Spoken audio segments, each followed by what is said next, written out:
శ్రీ గురుభ్యో నమః. శివాయ గురువే నమః. జ్ఞానక్షం యూట్యూబ్ ప్రేక్షకులందరికీ కూడా స్వాగతం. ఎవరికైనా సరే మీ యొక్క ఇంట్లో కానీ మీ యొక్క ఇంట్లో ఉండేటువంటి మీ యొక్క కుటుంబ సభ్యులకి కానీ ఎక్కడ నెగిటివ్ ఎనర్జీ కనుక ఎక్కువగా ఉన్నట్లయితే నరఘోష నరదృష్టి లేకపోతే గాలి పీడ వంటివి ఏమైనా సోకాయా అనబడేటువంటి అనుమానాలు ఉన్నా కూడా అటువంటి సమయాలలో ఇంట్లో కానీ ఒక ప్రత్యేకమైన వ్యక్తుల్లో కానీ మీకు ఇటువంటి నెగిటివ్ ఎనర్జీ ఉంది అనబడేటువంటి అపోహ కనుక ఉన్నట్లయితే కనుక ఇంట్లో సాధారణంగా చేసుకోగలిగేటువంటి ఒక 3 చిట్కాలు నేను మీకు ఇప్పుడు తెలియజేస్తాను. మొట్టమొదటిది రాళ్ల ఉప్పు నీళ్ళల్లో కలిపి ఆ యొక్క వ్యక్తికి కనుక ఉన్నట్లయితే కనుక తల నుంచి పాదాల వరకు చక్కగా నీళ్లతో స్నానం చేయించండి.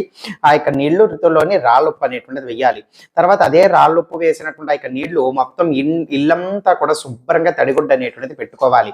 ఈ విధంగా వారానికి ఒకసారి చేయటం వలన నెగిటివ్ ఎనర్జీ అనేటువంటిది రాకుండా ఉంటుంది.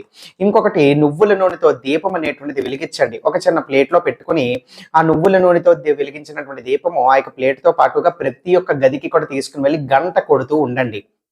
ఈ విధంగా ఆ యొక్క దీపం వలన అలాగే ఆ యొక్క గంట యొక్క శబ్దం వలన నెగిటివ్ ఎనర్జీ అంతా కూడా పోతుంది. ఇది కూడా వారానికి ఒక్కసారి మీరు చేసుకోవచ్చు. తర్వాత నిత్యము కూడా మీరు చదువుకోగలిగితే చదువుకోండి. లేదు అని అంటే ఇప్పుడు ఆడియో రికార్డింగ్లు మన దగ్గర ఉంటాయి కాబట్టి మీరు ప్లే చేయొచ్చు.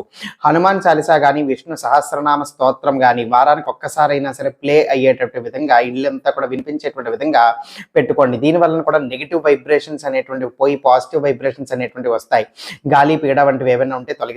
దాని తర్వాత ఏదైనా సరే ఒక పాత్రలో నీళ్లు తీసుకుని తులసాకులు అందులోకి వేసి కనీసం ఒక 10 నిమిషాల నుంచి పావు గంట వరకు వదిలేసేయండి. వదిలేసిన తర్వాత అప్పుడు ఇల్లంతా కూడా ఆ యొక్క నీళ్లు జల్లుకోవచ్చు. లేదు అంటే ప్రత్యేకమైన బాధితుడు ఎవరైనా ఉంటే కనుక వాళ్ళు ఆ యొక్క నీళ్లు తాగొచ్చు. ఈ విధంగా కూడా వరుసగా చేయొచ్చు లేదా వారానికి ఒక్కసారైనా చేయొచ్చు.